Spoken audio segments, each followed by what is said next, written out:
Okay, so yeah, so thanks a lot, Ramakrishna, for coming here, and thanks a lot, Ketan.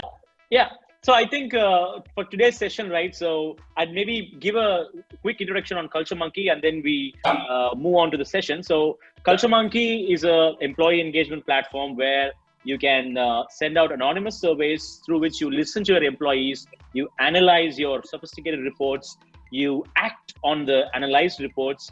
Therefore, you're increasing engagement, and then you sustain by enriching your managers with these data, and then you grow as an organization, right? So with CultureMonkey, you can go through this life cycle of listening, analyzing, acting, sustaining, and growing, and in the end, you repeat that next year, right? So with that context set, I just also wanted to give a quick recap on what happened. So this is a season 1 of our e-culture episodes, right? So this is episode 2. Episode 1 was with Dr. Pawan from Vinculum Solutions. We had a great session there.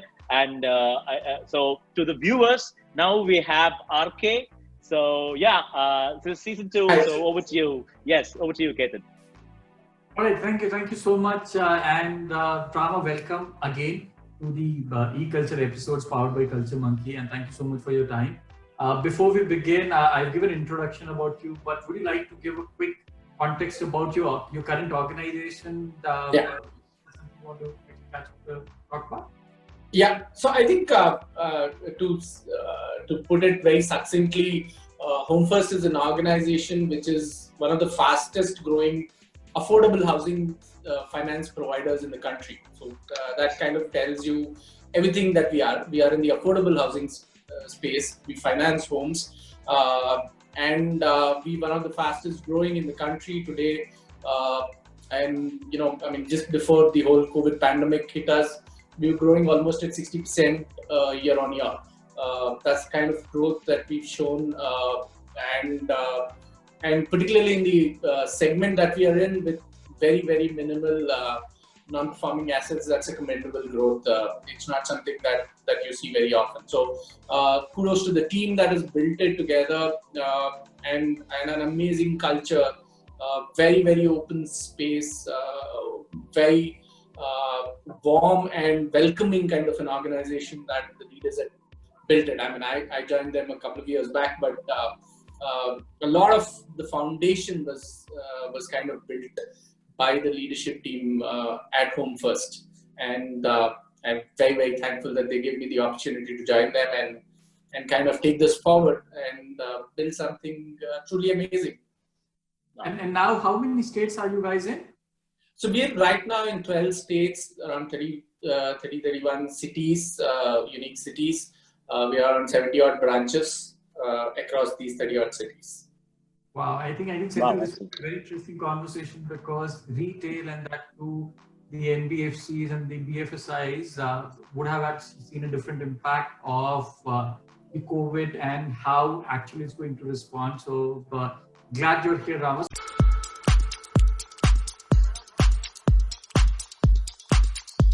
Coming to the first question, what challenges would CxOs have to deal with post-COVID when it comes to the culture with the world going remote? So what kind of conversations you're seeing in those boardrooms and CxOs talking about? What are the problems, challenges that you think they would have to deal with? Yeah, I think one of the first challenges everybody thought about was, how do we just take the work remote? As in, how do you ensure that the system is working? How do you ensure that you're able to access data, information? How do you connect with each other? A lot of this CxOs time, and including people like me in HR, we all worked very hard to kind of bring the work or take the work home. But I think essentially, or one of the challenges, once we did that, we started looking at it, we didn't bother taking the employee also home. We took the work, but we left the employee at office. Right? I mean, there are multiple challenges that an employee faces when he's working out of the home, he or she is working out of the home. So did we anticipate those challenges, and did we kind of do something that ensured that our focus was not just on technology and connecting the systems, etc., but also connecting the people? People will have diverse needs, they come from diverse backgrounds. I mean, not everybody will have a nice stable chair to sit at home and work. Everybody will not have the right right? Sort of connectivity, internet connection, etc., etc. Again, a lot of material things, but just the frame of mind. Imagine somebody with a very young child trying to manage all of this without any help that otherwise would have been there. So, did we create opportunities and ways in which we can get these people work? I think that's the challenge that once we just got the work home, all these CxOs started facing. I mean, how do you as a leader get these sets of very diverse people start working together from the confines of their home, where you are that person. When you come to office, I think one of the things that I realized, and this is just on a hindsight and not that I knew about it before, that when you come to office, you are a little different person. I mean, you are a professional. Yes. You leave a lot of home out. But when you're working from home, you're integrated. I mean, you're fully integrated in the home, right? I mean, you're not just working from home, you're working for home also. I mean, a lot of work that we are doing today is working for home. So how do you kind of keep that diverse set of people? So you say, okay, let's do a Zoom call at 11 o'clock. Not everybody can do a Zoom call at 11 o'clock at that point in time, because I mean, there are different needs, different challenges. So how do CxOs meet and understand and kind of resolve such issues and start giving the same level of productivity that is expected out of their people? Has been the biggest challenge that I think we did not anticipate at the beginning. As I said, all of this hit us so quickly that we didn't have the time to introspect and start doing all of this, and therefore it could have been a challenge. But I think personally, this was the biggest challenge that we kind of encountered. How do you get different sets of people, different thought processes together, working very, very virtually?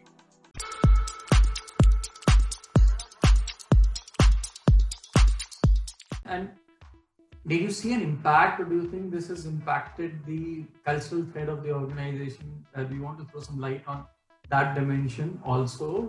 You spoke about the administrative and a large part of operational challenge and actually emotional challenge that people are going through. Is there something on the culture that also you want to? I think again, it's a huge part of culture on how do you deal with employees, right? So when you're faced with a situation like this, which is a complete unknown, you don't know how do you want to respond, and a lot of kind of decision making authority went decentralized. Managers started taking calls, and people, they said, okay, this fellow is not in the home city. He's gone home. He's gone to his hometown. So I mean, irrespective of where he or she is working, I don't really care if it is work from home, right? As long as you're connected. But the manager started seeing things differently. So how do you create a culture which was, when you were all together, the kind of camaraderie that you shared, or the kind of way in which you worked, where you will share each other's burden in terms of work, but suddenly when you're all in your home, are you able to do that kind of at a similar level with the similar kind of cultural tenets that you would have built as an organization? So this was actually a real test of the culture of the organization, and the way in which you built the organization. Can you sustain it when you're not working from office, when it is not so easy to sustain that? You are easy to be, you can say that, okay, flexible timings in office, for example, right? A simple example for a cultural tenet. You flexible timings in office, so generally people 9:30, they'll turn up at 10. Right. You don't bother, so that's okay. And some people turn up at 10:30 also, you don't bother. And some people sit late and do it. So we all say, okay, we are okay, we are flexible. But suddenly when you are all at home and and you want to have that 9:30 call, where will that flexibility go? Are you able to give the same level of flexibility to everybody? And that question suddenly hit us. And he said, okay, we call ourselves a flexible organization. So can we have calls where anybody is joining at any point in time? Can you do that? I mean, you can't do that, right? Yes. You could have done it when you're in office, because you could manage to kind of juggle around and meet up when everybody was in. But today, if you have to do one con call, it takes a humongous amount of effort to get everybody together. Then you started becoming regimental. You said was 9:30 call 9:30, irrespective of whether you have to do your utensils at that time or you have to make your breakfast that time. It doesn't matter to me because 9:30 everybody should be on the call. So where did that whole culture of flexibility go at that point in time? It's a case study in itself. Honestly, and that's something we're grappling with, and that's the impact that it has had. I mean, just one simple example, but I guess you're getting the drift today. So that's how the culture is kind of getting impacted during this period.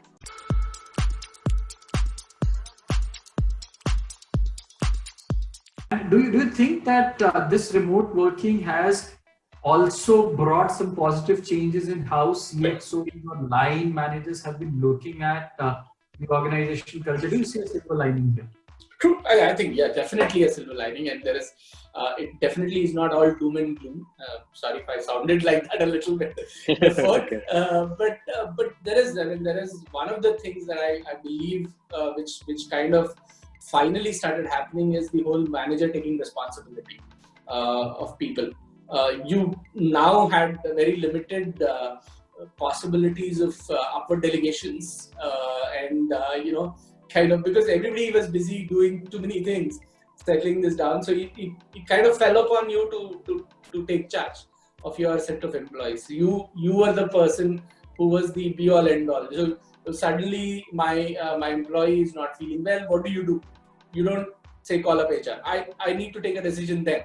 So the whole urgency of taking decisions, doing things, getting yourself involved, kind of decentralized the whole ability to take calls and move quickly.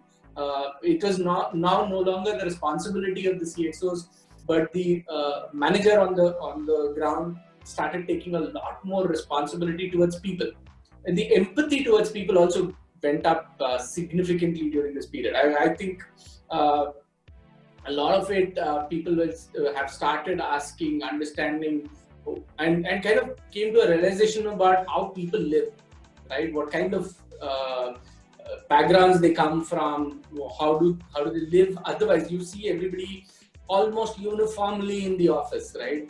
Everybody is almost the same. I mean, it's barring a very few, couple of people with a tie, couple of people with a suit versus a couple of people in a t-shirt.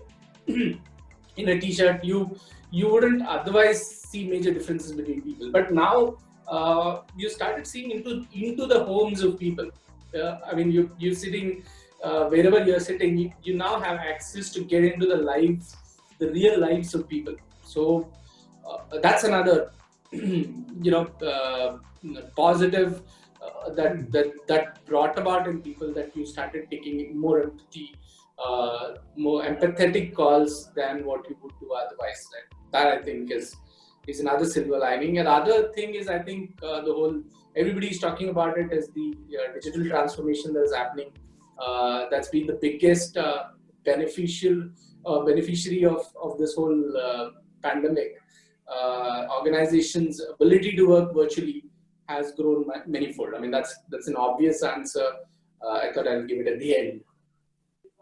Sure, I think very interesting all 3 points. One, you spoke about the engagement has gone back to where it belongs, which is basically the managers, and it is no longer an HR responsibility. Extremely powerful. I think I've been hearing that and experiencing that again and again. In fact, we at Rentomojo, we do employee NPS surveys very often, and thanks to the tool that CultureMonkey has built. So when the work from home started, after a few days, when we shot this survey, our NPS shot up by 3x. And we thought we have changed the world, we'll conquer the world. But the two things actually, when I spoke to a lot of other HR folks, I realized everybody was going through this.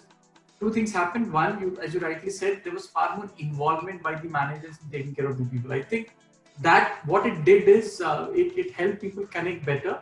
And second, I think globally people were fighting a larger battle. So small issues that I don't have a pen at my desk was not a botheration. The botheration was, am I safe? Safety nets were high. So these two combined, but it was very interesting. and digital transformation. Yes, I love that joke which goes on WhatsApp, where there is a question saying that who was responsible for your digital transformation, your CEO, your CTO, or COVID, and everybody said COVID. So that's exactly what happened. But great, I think.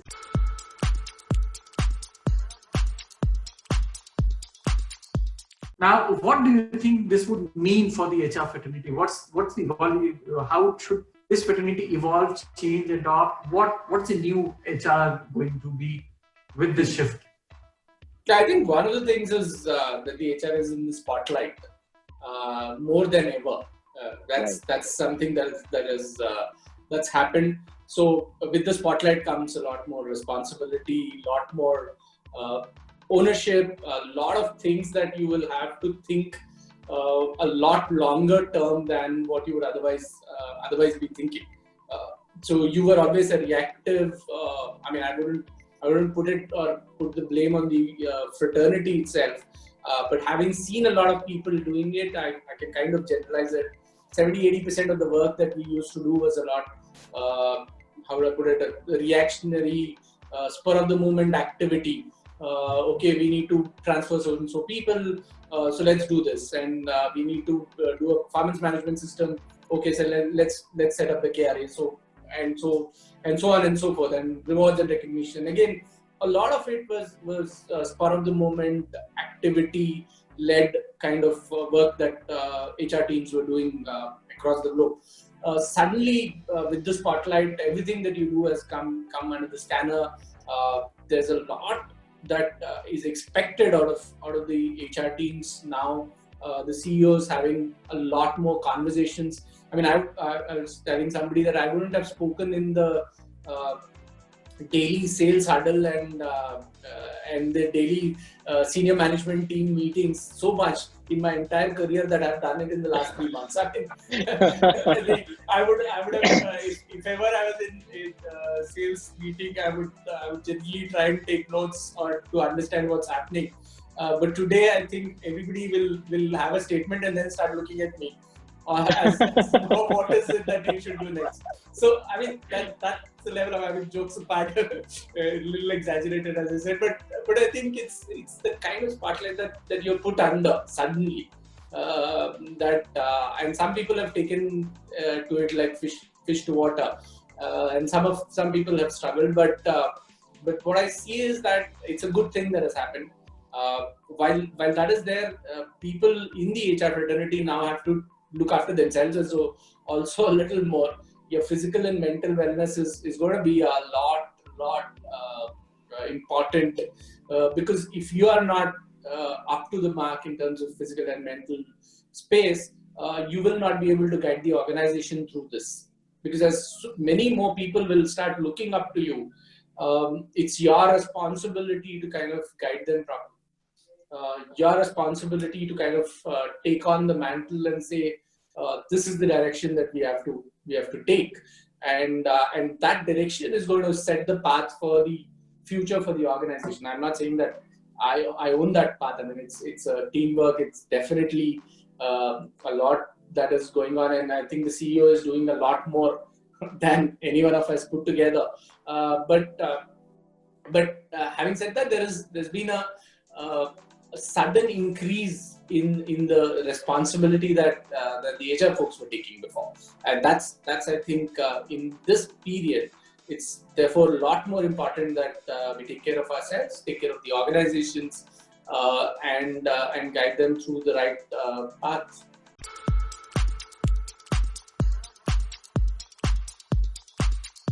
If I may take it to a next level, saying that, what are the 3 things that you would share or tell the HR folks of what they should be ready to, what should they embrace in looking at the future? What are those 3 things? So one is, I definitely don't know what's going to happen in the future. I mean, there's so much uncertainty and unknown that is sitting out there.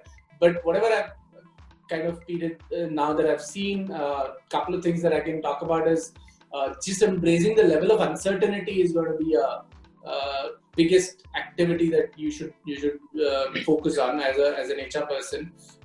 Ability to kind of rethink the own policies that you hold very dearly.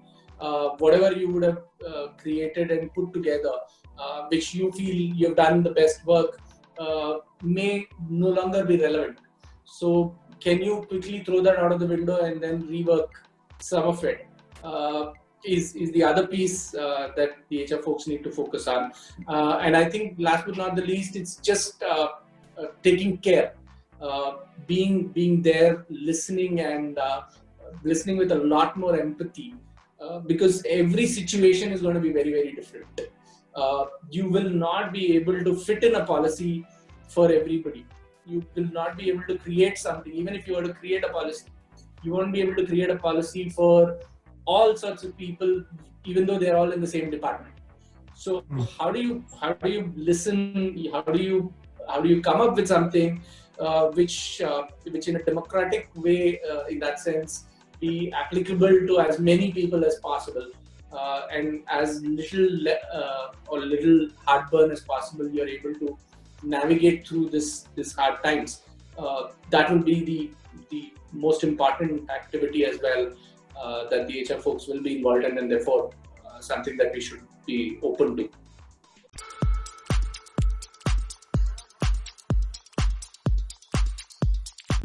Is e-culture the future? I mean, if you put it that simply, I don't know the answer again. As I said, it's going to be a combination of a lot of factors. I'll say that culture in itself was never in a physical form, right? I mean, so if you were to say E as a means of transport, as a means of transmission across the organization, yes, I mean, I think there will be a lot more that you will see how you are able to influence the other person culturally, how you are able to propagate the culture within the organization. That used to be done a lot more through physical gatherings, water cooler conversations, and so on and so forth. That will all move virtually. I agree to that point. A lot of that is going to happen. However, honestly, I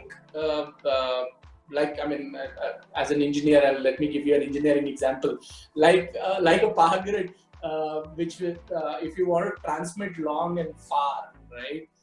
What you do is to create those substations, your grids, and therefore be able to reach the last mile village with the electricity. Similarly, if you want to get the culture out to everybody in the organization, you will have to create those small substations and grids within the organization. Your regional managers, your function heads, your culture champions, for that matter, will have to start acting like those grids and substations to propagate the culture. If you're able to do that, I think then your employee value proposition, your culture, etc., will be understood in the right way by the last mile, and I think that will be the future. That definitely, I guess, will be that had to be before as well, but we could get away with a lot of other things that we could do to kind of propagate the culture and do it. Now with the whole e-culture piece, I mean, having to do a lot of things virtually, this will shoot into prominence. I mean, you will not be able to be present everywhere. You will not be able to do everything yourself. You will have to trust a lot more employees. You will have to create that culture of trust within the organization, and therefore create a lot more people who will be mini CEOs in each space. From a culture point of view, from a business point of view, as well as from a HR and culture point of view, you will have to create those mini CEOs everywhere, and that's I think the way forward. That's the future that holds us. Hopefully, I don't know. I mean, miracles do happen. I mean, we might generally get a vaccine, and everybody will say, "Okay, enough of this work from home bullshit." So you never know what's going to happen. So, but yeah, I mean, I'll hazard a guess and say, okay, this looks to be the way forward. This looks to be the way things will work out. That's how I look at it. Right. Thank you so much. I'll